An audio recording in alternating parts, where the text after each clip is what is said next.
Welcome to the Fund the People podcast. I'm your host, Rusty Stahl. I'm president and CEO of Fund the People, where our mission is to maximize investment in America's nonprofit workforce. We give funders and nonprofits cutting-edge ideas, research, and tools to help drive equity, effectiveness, and endurance in the social sector. So let's start the show. Thank you for being a loyal listener to the Fund the People podcast. Since you're here, there's a chance you're deriving some value from the show. For that reason, I'm thrilled to invite you to join the new premium version of the Fund the People podcast on Patreon. For just $6 a month, you'll provide unrestricted support to Fund the People, which will be very appreciated. And you'll also get great value from the show. You'll get extended versions of each episode of our show that you can enjoy in audio or video form. You'll get exclusive videos and bonus content. You'll get opportunities to participate in and contribute to live episodes and discussions with me and your fellow Patreon members. And you'll get Riverside Reflections. This is our special new Patreon-only podcast that invites you to take a walk with me and have an unscripted conversation in the beautiful Hudson Valley in New York. You'll get an inside view of Fund the People's work while we get outside for a walk together. Each episode comes with a post-episode video and other special surprises. In these videos, I show you around the incredible landscape. I skip some stones, and we sit together silently with the river waves for a moment of meditation. We created Riverside Reflections for our most loyal listeners, so it's available exclusively to our Patreon members. Our Patreon is just $6 a month, the price of a fancy cup of coffee. It's a great value for a great price. And you're not only supporting a podcast, Fund the People is a national nonprofit. We've been primarily supported by foundation grants, but we're steadily growing our base of earned revenue and individual supporters. Your monthly subscription through Patreon helps build Fund the People's diversified base of support so that we can continue to be an independent and powerful force advocating for you and the entire nonprofit workforce. In fact, as a Patreon member, you won't just be supporting this organization, you'll be part of the grassroots movement that is growing the visibility, voice, and power of the nonprofit workforce to ensure better wages, well-being, and working conditions. So I look forward to connecting with you in our Patreon community. And now, back to the show. Welcome to the Fund the People podcast. In this episode, you'll learn about a fascinating funding experiment. Rework the Bay, a unique funder intermediary housed within the San Francisco Foundation, supported 8 nonprofits to engage frontline employees in participatory research to improve job quality and working conditions in their organizations. The premise of this experiment, prioritizing job quality for client-facing staff, is essential not only for worker well-being, but also for organizational sustainability, ensuring that nonprofits can retain talent, deliver higher quality services, and drive lasting change for the communities they serve. So what happened? Did the premise turn out to be correct? Stay tuned to find out. For those of you concerned with reforming philanthropic funding practices, our guests also share powerful story about how Rework the Bay has evolved over 20 years so that today, rather than a simple funder learning space or a re-granting initiative, Rework the Bay engages leaders from the field to guide grant making in an approach they refer to as proximate philanthropy. And for those of you interested in workforce development as a nonprofit field in and of itself, our guests have something to say about the future of workforce development. So we'll get into all of that in this episode, which is, I'm proud to say, another installment of our California Voices series here on this Fund the People podcast. And this series amplifies the voices of some of the presenters, partners, and participants from our California Talent Justice Summit, which took place in December 2024. Check out the show notes for a link to our Spotify playlist of all the episodes in the California Voices series. Okay, now let me introduce you to our fantastic guests today, Brianna Rogers and Rob Hope, both of Rework the Bay. Rework the Bay's initiative officer, Brianna Rogers, partners on Rework's fundraising efforts and leads their systems change projects focused on building worker power, workforce training, and advancing job quality. Brianna grew up in Berkeley, but got her start in philanthropy as a National Urban Fellow at the Andrews Family Fund in New York City. In 2020, she joined the San Francisco Foundation's Partnership for Hope SF team, where she worked until joining the Rework team in 2022. Brianna, I'm so excited to have you here. I'm excited to be here. Thank you, Rusty. All right. And we've also got Rob Hope. Rob is the director of Rework the Bay, where he's responsible for leading execution of Rework the Bay's strategy, as well as fundraising, grant making, budget management, and partnership building. Rob joined Rework the Bay in October of 2017 after serving as chief program officer at Rubicon Programs. And his prior professional experiences include working in the workforce development field, program evaluation, and policy analysis, as well as community building work. Thanks for being here, Rob. Thanks, Rusty. I'm really excited to talk with you today. Yeah, thank you both for making time to do this. And thanks to Rework the Bay for serving as a co-convener and one of the presenters at the California Talent Justice Summit. I'm excited to be back in touch with you and to have this opportunity to learn more about your work and share it with our national audience, just like we did with the California audience at the summit. So, Brianna, Rework the Bay, one of your partners is Jobs for the Future, an organization which maybe you can, as we go, tell us a little bit about the partners involved in this job quality initiative, because I think they're important. We can give them shout outs. So, Rework the Bay, in partnership with Jobs for the Future, published this report in June of 2025, which we're going to discuss at some length in this episode. And on the cover of the report, it has this quote that really struck me. It says, "A paradox of the workforce development industry is that the organizations dedicated to promoting quality job pathways for job seekers often struggle to provide their own employees with quality jobs." So why do you think this paradox exists, and why does it matter? Yeah, that's a really good question, Rusty. I think primarily, right, and especially after this multi-year project where we explored, right, why this exists in real time. And what we found out is that many organizations lack resources, right? So they have to prioritize resource allocation to operate under tight budgets and funding constraints. It's really huge. We found that led to a lot of prioritizing programmatic outcomes over employee compensation and benefits, or even employee resources that lead to well-being and professional development. And so, yeah, organizations based on budget were focused merely on delivering services to clients rather than investing in their workforce.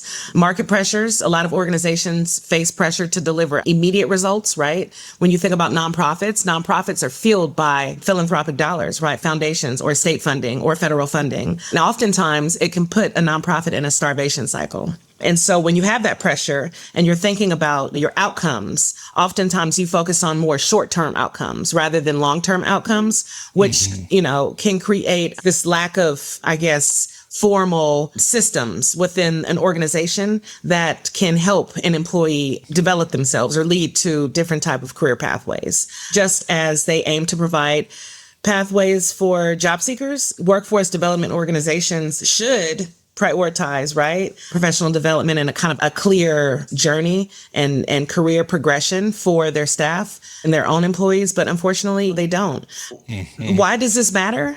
I think quality of services. And I will say this, a strategy to hire someone who has personal lived experience that can speak to the personal lived experience to the clients that they serve, it's a great strategy, right? So if you have a workforce development organization and you are tasked with helping someone to find a job who is formerly incarcerated, who is maybe an immigrant to the country, who has different issues with being system impacted, maybe they're in a houseless situation, you can identify with that person because only you know up close and personal what that client is experiencing firsthand. So it's a great hiring strategy. I don't knock that a bit. However, the issue lies in that becomes exhausting. It becomes exhausting for the staff member, for the employees, and they're oftentimes caught in this survival cycle where they're just kind of barely maintaining to survive because it is exhausting.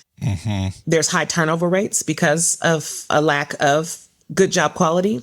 I think that poor job quality can harm an organization's reputation. That matters too. I think that addressing this paradox is pretty essential for the future of workforce because it's important to invest in employees. It's important for organizations to model quality job pathways within the organization as well. And I think overall resolving this paradox can lead to better service delivery within organizations for the clients as well, employee satisfaction, right? Employee retention, employee wellness. At the end of the day, Rusty, workers like to feel seen, valued, and heard, right? And they want to, feel like their work is not necessarily transactional, right? They want to feel like their employer has a plan for them or at least has space for them to develop themselves as well. And so that's why this is really important. It's important for sustainability purposes as well. Well, Rob, to tackle this lack of workforce development in the workforce development organizations, you all launched this job quality project in May 2023. And I would love it if you could give listeners a high-level synopsis of what the Job Quality Project did, I guess between May of 23 and June of 25, or whatever the timeline has been. Give us a picture of what this whole thing is, and then we can dive into more of what you all did and learned. So it all kind of started through our relationship with the Irvine Foundation, James Irvine Foundation.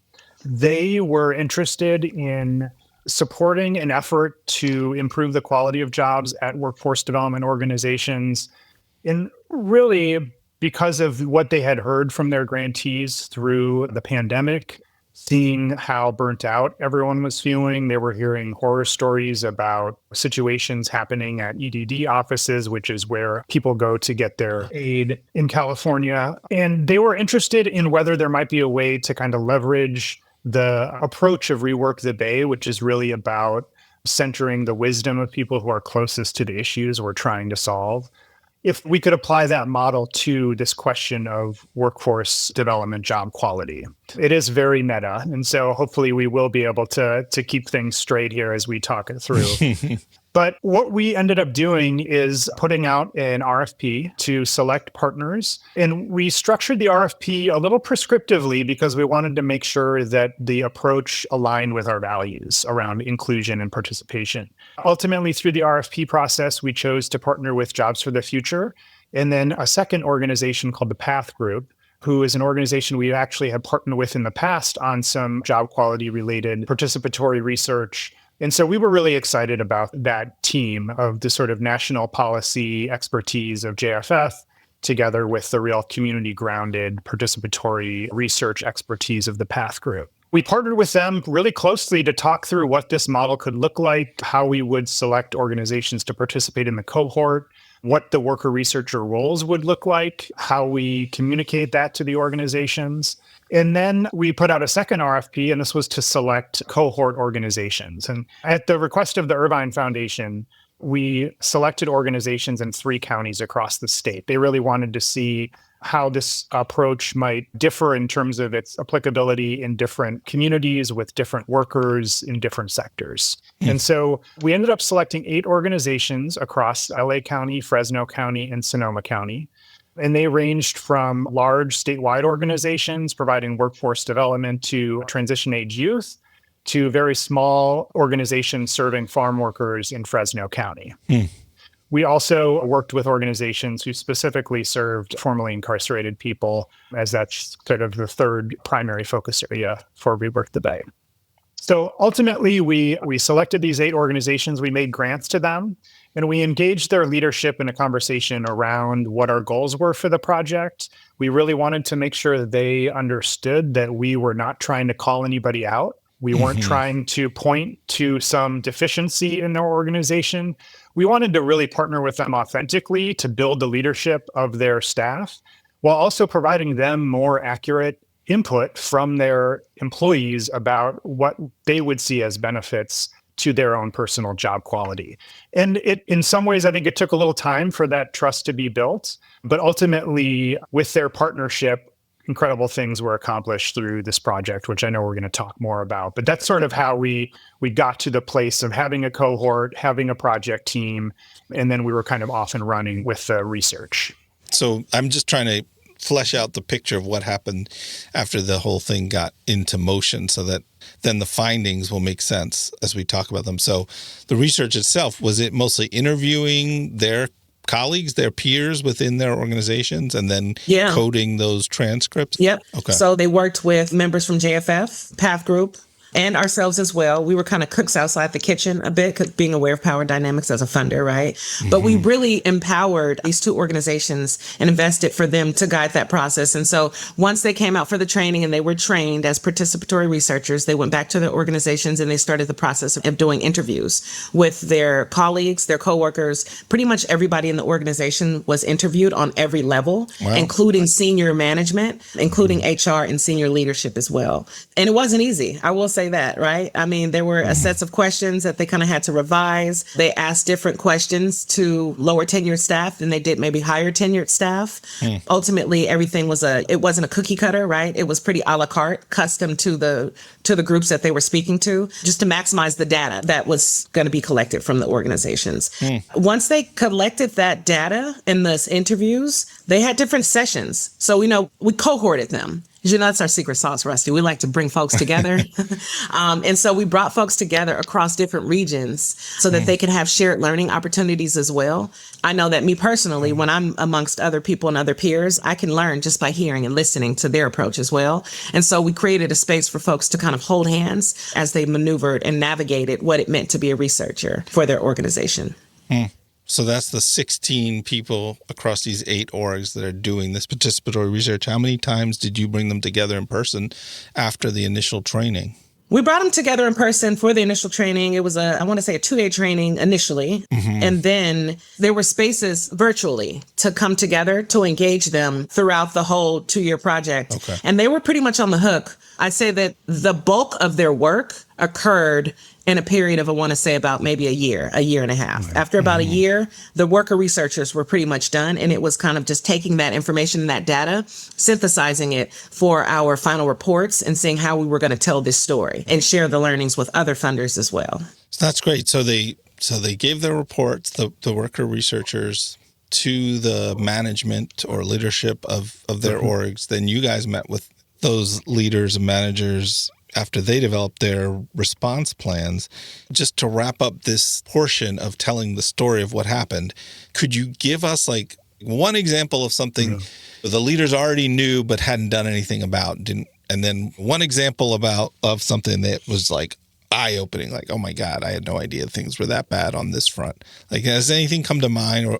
Or even if it's not those kind of examples, what were some of the examples of what the workers recommended for improvements? It's so interesting because I thought everyone was going to talk about salary, right? I thought that was going to be the number one, strategy that was discussed. And surprisingly or not, it was not. And I think we talked about it afterwards. There's just a baseline understanding that a livable wage, that should be baseline.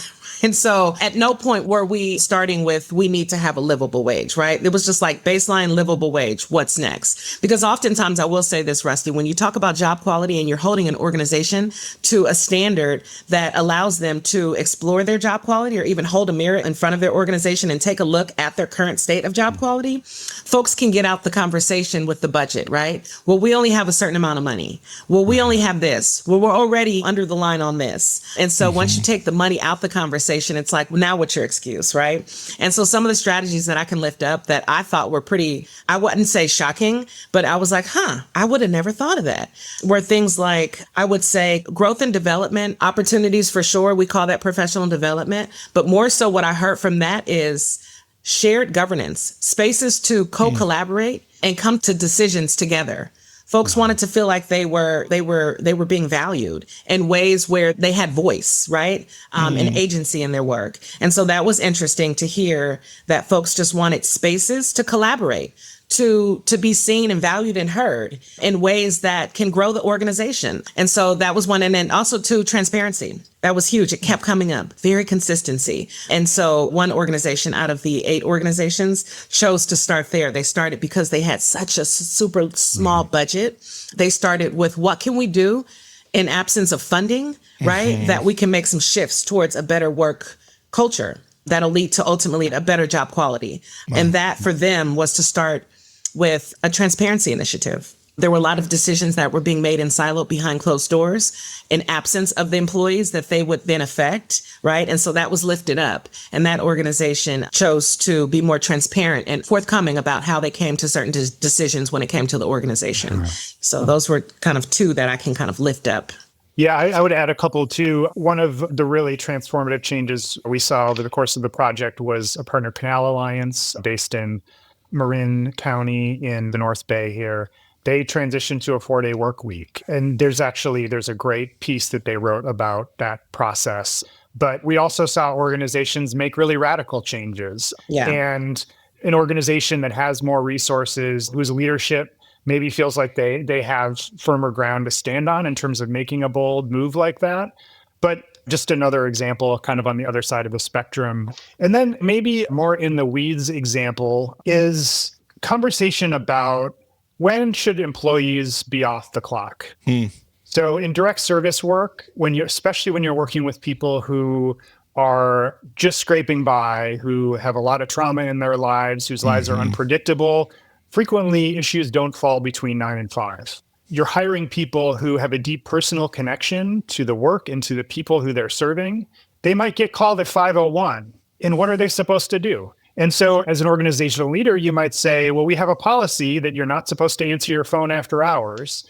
But we learned that that wasn't actually happening because of the deep concern that workers felt for the participants in their program. And so this was a sticky issue. Like, it wasn't necessarily about having a policy because the policy was there. It's about a lot of things, probably. I don't pretend to have the answer, but one thing we uncovered was if there isn't clear communication between the front line and leadership, you don't understand why a policy you put in place isn't actually resulting in the outcome that you expected it to. And so this was just an opportunity to sort of illuminate that challenge so that there could be a conversation about, well, what actually is happening here and what can we do that will really change behavior and not just make people feel guilty for helping people when they're not supposed to, which is, of course, not what any of us want to be inflicting on nonprofit workers, especially right now. Yeah. Yeah. The number of thoughts going through my head as you guys gave all these examples, but it's so interesting, as you were saying, Brianna, like managers might expect, oh, they're going to want more money. They're going to want raises or bonuses. But actually what they're saying is we want voice and we want to help the organization more. We want to contribute more. So maybe counterintuitive, but that's actually beneficial both to the workers who feel that would give them more empowerment and a sense of being valued and contributing what they know.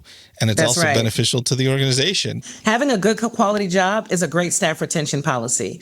And it's super simple, Rusty, right? I mean, and we're talking about this. Let's just clearly define it, right? So what's a quality job? It's not super layered. It's a job that allows workers to feel like they have agency in their work. They're meeting their financial needs, right? They feel safe and respected in their work. They have opportunities to grow their skills, have a voice in decisions that are being made about them and their other coworkers, right? Decisions that affect them as staff. And, a good job allows you to exercise some control over your time and your work. It's super simple. A good job creates the space for learners to ask questions, right? Be inquisitive, grow their skills, have spaces where they have some agency, not necessarily an advisory, right? Well, we're going to have an advisory committee to advise the leadership team. No, we want to make real, true decisions. That's a good quality job. And so, and this project just pretty much lifted up that one strategy at a time. So I want to dive into the report. In addition to the reports that each organization got from their internal researchers, you all produced with Jobs for the Future this report out to the field about what you had done and what the lessons from the overall initiative were. And there were 5 lessons learned with 5 associated principles and then 3 major recommendations as well. So Let's start with the lessons learned and the corresponding principles. So, Rob, the first one, at least first in order that it's presented in the report, was that workers can surface what matters. When client-facing staff lead the research, they uncover honest feedback from their colleagues. So you want to talk more about what that process looked like and the principle that you then asserted based on that? Yeah, so it does tie back to what I was saying earlier about the value of organizational leaders hearing directly from the people whose favor they want to curry as employees, who they want to retain. The other piece of this is really about building the muscle memory for leaders to be able to take in and interact with people who are different than them in an ongoing way and in a problem-solving way and in a way that everyone feels like they're able to participate fully. This is a skill set that is not generally taught in organizational leadership, although I don't know how many nonprofit leaders have ever gone to school for nonprofit leadership. I know I didn't. Most people didn't. It's mostly learning on the job, but you benefit from opportunities to have hard conversations. And those hard conversations don't typically happen naturally because of the power dynamic, because of your ability to control what conversations happen and don't as an organizational leader. And so there's a skill here. There's a sort of comfort level that needs to be developed. And I would say that we see when a leader is values aligned and they recognize that's the work they need to do, they'll make a decision. And most of the time they'll do the work. And sometimes they'll be like, wow. And this was actually what happened to me in my last role. It became really clear to me that I wasn't the right person to be making programmatic decisions for largely Black and brown folks who had very different challenges and life experiences than I had ever had. I didn't realize that for a long time. I recognized it. And then I started looking for other ways for me to participate in this work that we're trying to do to create space for other people who are better suited for that kind of a role in an organization serving people from that community. So I think it's an opportunity for leaders. And I think we see that leaders most often rise to the challenge, which is really heartening. And it makes sense that in most organizations, there's not like a strong feedback loop. You're not saying, what's really crappy about the way we're treating you and your pay and our culture? Managers don't go around really often asking for serious constructive criticism of the organization. So this was a structured chance that the leadership had bought into to say, yes, we were willing to hear this. Here's a process. And it was safe. Like there was a safety in creating this anonymized. I assume all the feedback they got, all the research was aggregated from the interviews. Yeah, we had to keep the workers safe. So it was anonymous for sure. Yeah, it makes sense. All right. So Brianna, you want to talk about the second lesson learned? Yeah, that leads us right in when we talk about the unintended benefits, right, that leadership had when they actually leaned in. And that was actually the second. When leaders listen, they grow. We found that nonprofit leaders gained completely new perspectives when they leaned into this job quality initiative. And it fostered a more supportive and a more effective workplace for leadership and for the workers as well. I think that one of the principles here is to really leverage existing aligned initiatives. We found that throughout this project, organizations who were already engaged in employee kind of well-being, or they were already thinking about the job quality of their organization, they were well positioned to quickly implement the worker researchers' recommendations and the strategies that came up. The research findings kind of reinforced and clarified this need and amplifying existing momentum to address staff burnout. I remember, was it Crop Organization? Jason, who was the identified worker researcher for that organization leading throughout the whole 2-year project, was not leadership and participated in the project, identified strategies, presented to leadership within the organization. I wouldn't say as a result, but I will say this. Jason is now the executive director of Crop Organization. That's not the only shift that I saw. There was actually someone else from another worker center who was promoted just by the nature of how this project went with the research, right? And having to engage leadership and having to kind of be seen. It was a professional development project in itself. And many of the 16 staff members that participated within this organization were either promoted or their work culture and where they sat and their positioning and their role at work shifted for the better. Also to leadership. Unbeknownst to them, right? Once they finally stopped fighting the process, right? And were willing to kind of listen, there were so many beautiful moments that we saw that leadership were able to identify new ways that they can work with staff. That was pretty transformative for their organizational and their work culture as well. Wow. Yeah, no, that's amazing. Makes a lot of sense that those 16 people were seen in a new way. They were bringing insights to the surface that those managers needed to hear. It was helping the managers do their job in some way. Yeah. And one thing I really appreciated, because sometimes a grant funded project can just be that. It can be a grant funded project, right? And no shifts can occur really that move the real needle. But I was really happy to see leadership not only adapting the strategies, but implementing and moving the budget around, right? Because it doesn't happen. If there's no resources allocated towards this new effort, sometimes it just dies out. And so I was really pleased to see a few organizations maybe that didn't even have HR departments listening to the strategies and the research that they learned, where staff members were wearing too many hats, and figuring out how they can streamline the work or create different departments or hire someone for HR or create an HR if they didn't have one, right? And so they were listening. Leadership was definitely listening. And that was one of the unintended outcomes, I think, for leadership, is that they found out that there were so many new ways that they can work with their staff that just led to good. Yeah. All right, Rob, you want to talk us through the third lesson learned? Yeah, so this is all about power dynamics. So in our work at Rework the Bay, we talk about power a lot. Our intentional approach to calling out and mitigating power dynamics, I think is a big part of what makes our work successful. And so we definitely brought that lens into this project. And we were acknowledging that like there's a lot of different power dynamics. Like power doesn't always just go between two entities. We were a funder working with consultants, and we wanted to be involved, but we also wanted them to be able to bring their full expertise and energy to the project. Consultants working with the organizations, there was some power dynamic there too. They maybe were seen as extended arms of a funder. They may also be still worried about like, is this going to be a gotcha moment? Can we trust these researchers? And then, of course, the power dynamic we focused most on was the dynamic between the frontline workers and the organizational leadership. And ultimately, what we always come back to, and Brianna mentioned this earlier, is that power dynamics don't change unless power is in some way shared. And sharing power doesn't mean abdicating power. It doesn't mean giving it all away.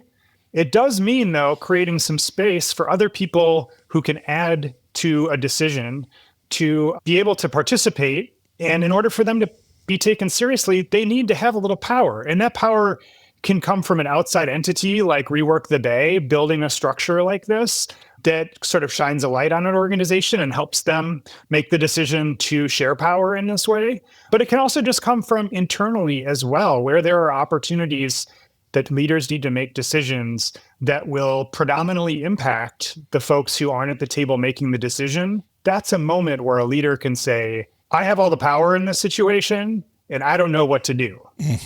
And is there a value in me actually not just asking a few people or putting out a survey, but actually sitting down and saying, this is a really important decision we need to make. You all are the ones who are going to benefit or not from it. So let's work together to develop a decision-making structure and a process that stays neat as it can be, that everyone's able to bring their perspective to the table, leadership in addition to workers, and then come to a decision. And so that happened to varying degrees through this project. And I think different organizations had different levels of familiarity with the concept of sharing power, different orientation towards it. Some of the more organizing-oriented organizations, I think that came more naturally. In workforce development, it's not a very common thing still. And so some of the more pure workforce development organizations needed more support potentially. And then I would also say that I think we saw a difference in organizational orientation to this work based on how the organization came to be and who led the organization. Brianna mentioned CROP earlier, Creating Restorative Opportunities and Programs, which is a residential reentry program based in Oakland. They do work in LA as well. They were an organization that was founded in San Quentin. It was founded by incarcerated people. Ultimately, it was expanded to become a community-based program, continues to be operated by formerly incarcerated people. From the beginning of that organization, they had job quality as a key attribute because they personally had experienced bad jobs and they didn't want to replicate that. And so who the leader is isn't everything. And who the leader is can make a huge difference, has been my experience. I think we saw that through this project. It's very true. That leads us right into the next lesson learned here, which is just that this is not a one size fits all. Right. Job quality requires differentiated strategies, right? And it's needed because organizations have different sizes, different maturities, different budgets. And one principle that was really lifted up within this project is to build a culture of collaboration. The journey of exploring and improving job quality, it can really be just as transformative as the outcome themselves. And that's a pivotal point of difference, right? We observed that organizations that intentionally kind of cultivate collaboration, trust, transparency, and empathy across all staff levels create a stronger foundation for employee wellness and satisfaction. And it can look like different things. It can look like, I mentioned transparency earlier.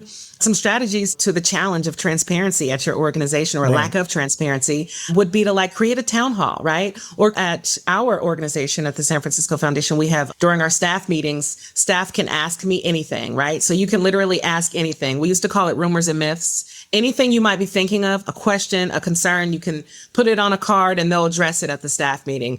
Just other spaces for staff to kind of submit anonymous questions or concerns that organizational leadership can be held accountable for answering.